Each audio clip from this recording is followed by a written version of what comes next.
Hi there, I'm Dave Karger for IMDb here at the 2018 Toronto International Film Festival with Patricia Clarkson and Carol Morley, the star and director of Out of Blue. Hello to you both.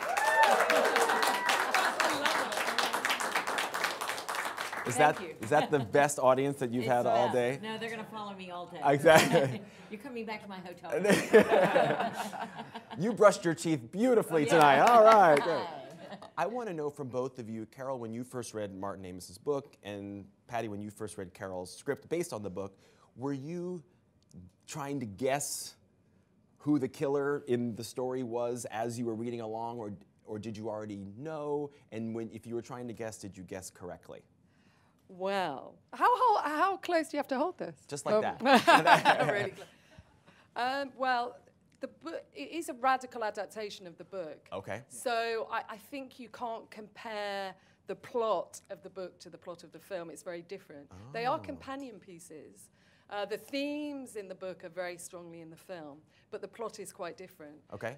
So I have to say in the book, I can't remember who did it. Oh, wow, you got to make it up. Oh. If anyone. So for me, it was the exciting bit was translating the book and taking the investigative character of Mike forward and developing that into a sensational protagonist character played by Patricia Clarkson. So that was very exciting. Okay, so then in Carol's script, when you were reading it, what were you thinking as you were going through? Well, I was, of course, I have my mic. Yeah, there you go. I was going to use my theater voice. But I was immediately drawn to what woman doesn't want to play a detective? And they're often on television, but it's rare in film. Yeah. And so just this amazing character, the complexity, the masculinity of this character, and coming off Sharp Objects, just this antithetical to what I had just been doing. I'll say. Yes. And so I was drawn to all the things that are Mike and how insular this woman is. And so I wasn't really thinking about who done it. I was thinking about, wow, I'm so lucky and happy that Carol Morley wants me to play this great character. At one point, one of your co-stars, I think it's Aaron Tveit, says that your character looks like Joan Jett.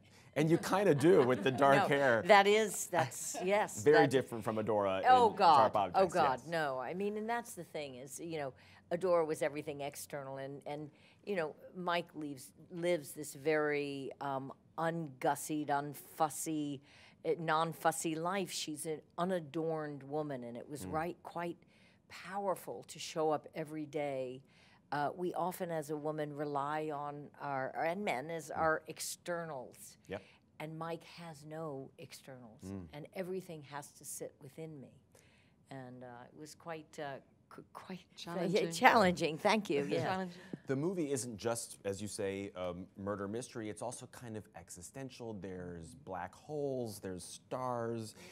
What kind of trippy conversations did you guys have while you were on the set making this film? Well, I think what's interesting is working with actors and working with someone of Patricia's caliber is that you don't really want to talk about, I never wanted to talk about the tone of the film or what it was trying to do. I just wanted to talk to you about character. That's what, and I think the film is Mike. I mean, everything comes from Mike, and the point of view of the film is entirely Mike. So we never spoke about style or tone, or apart from maybe what you wore. But it was not. The world of the film was Mike. So I never imposed anything to do with what it would look like, or the feel, or it was metaphysical or supernatural, or it was a police procedural. Any of that. We just talked about Mike. It's my strong recollection. But I think the beauty of this film is that it is the juxtaposition of this incredible, grounded, unadorned woman, this character whose life is just solid, other than what you discover at the end, but and her kind of awakening into something that is larger, the universe. I don't think Mike had ever looked up at the stars. I don't think she'd ever considered, is there something larger than me in this world? Yeah. Then is there some way I can be bigger in this world? And so to see the juxtaposition of this character and the universe and the stars and the moon coming together in this woman was also what was so beautiful to me. And I think it's a surprising story. Yeah. It's also very cool that it takes place in New Orleans because that's your hometown. Did you act as tour guide for everybody else in the cast and crew? Sometimes I was like, oh, wait, no, you want to go here, you want to eat there, you want to. But what she did beautifully is that this isn't. She filmed New Orleans as a real New Orleanian. We didn't, the dialogue's not peppered with gumbo and etouffee. Yeah, right. And there are some beignets. But that's the one, and but yet when I saw the film, what moved me most is, those night scenes, just how beautiful my hometown is.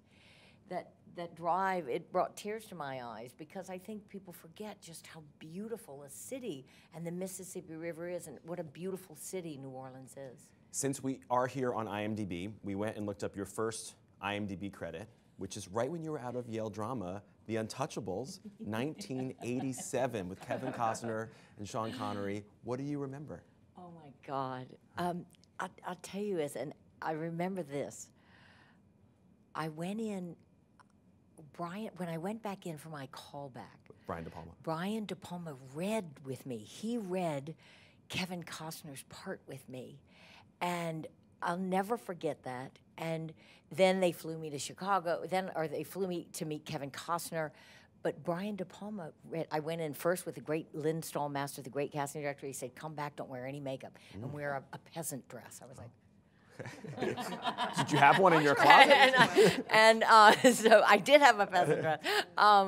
And so then I went back, and then I flew to Chicago, and I met Kevin Costner, and they told me I had the part right then and there.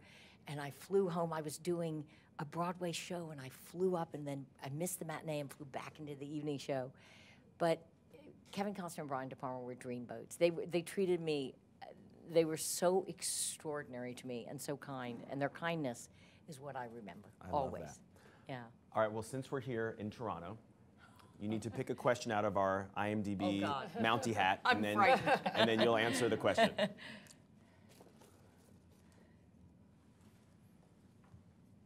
Read it out loud.